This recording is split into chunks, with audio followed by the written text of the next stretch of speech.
as you've said, my name's Martyn Gwyther. I'm a trade union, so I'm a member of Unite the Union, a representative for them. I sit on the executive council. I'm also on quite a few other committees. I'm not going to list them all. Yeah. But I work for the University of the West of England as a tutor and a coordinator for education for our manual staff, which involves delivering a wide range of courses from stress awareness through to IT security.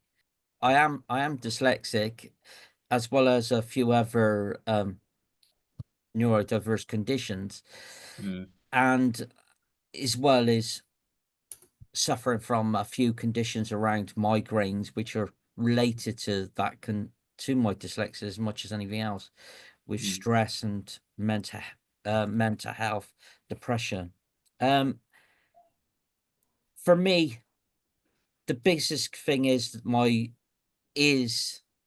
memory and my coordination sometimes, the lack of being organized sometimes around doing things, and how frustrating that can be.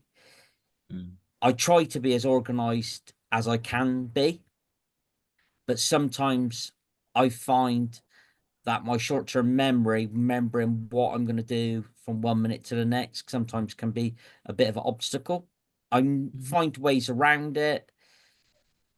I write things down a lot, just so I can get through the day. But one of the biggest obstacles, which people sometimes don't think of, is when I'm writing something down, and suddenly I'm coming up to a word, and it can be a really small word, which I've written hundreds and thousands of times, simply like the word was, and I'll have a block on how to spell it. Right. And I've got to rewrite the complete sentence to avoid the word was in it. And that is frustrating. Yeah. And time consuming. Right. And I don't think sometimes people realize how exhausting it can be as well, because you're writing, you're concentrating. And for me, one of the things which has made the condition worse is the fact of social media, on how we're supposed to keep up with mobile phones are great, but people text you so much. There's not so much of a conversation. It's more of everything is written down, and you've got to read it. And I'm not the fastest reader, so I find that frustrating trying to keep up with everything what's going on. So I do try to say to some of the groups I'm in, like the WhatsApp groups, I know you're doing some nice stuff maybe on the weekend, but can we keep it purely just business? Because if there's 20 odd messages in there about personal stuff, I may miss the important thing about the business. So I got to try to be blunt with people and say, can we just keep it focused, please? Which is our Okay. So you have a perspective of diversity from your own understanding of that. How has that helped you to organise for other disabled employees in the workplace to understand what they need and to go to management about it? it's given me a great perspective, really, in the workplace, in the fact that there is an empathy I've already got towards people, what they're going through, and the feelings they get, and also the frustration of how just a simple thing like a chair or a desk being able to raise up and down, how that can be so debilitating if you haven't got things put in place and done quickly. I must say, done quickly, because the biggest thing sometimes is this drag between when you try to speak to a manager and a reasonable adjustment's being done before something's put in place. And often it's not. That can actually exacerbate things a lot worse. Your mental health can deteriorate so rapidly because you're struggling with pain, you're struggling to try and, you can achieve, Yeah. you can do as well as anybody else, but you can't get things done as quick as you want.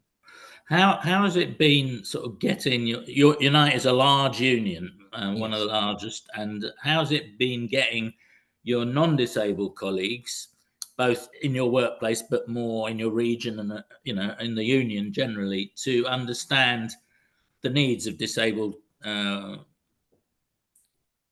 colleagues at work? How's the union good at that? I'm very fortunate I work within a university.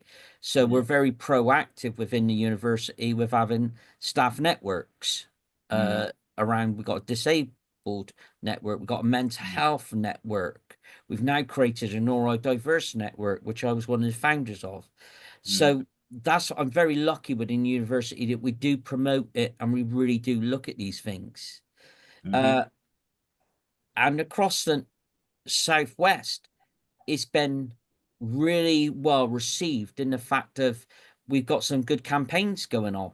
Um, we're looking at neurodiverse, doing webinars on dyslexia, mhm, neurodivergence, all, disability charter, employment charter. So we're quite proactive. So mm, that is really good. But one of the things Unite is doing in the Southwest is allowing those conversations to go on in regional committee meetings. We're doing those conversations, taking what we know and learn into those meetings.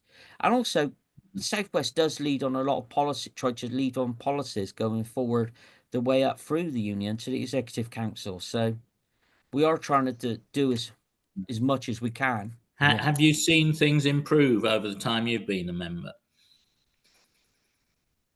I've got to be perfectly honest. Within the union, yes, and within my organization, yes, but Mm, in general society, not that quick. no. No, very slow.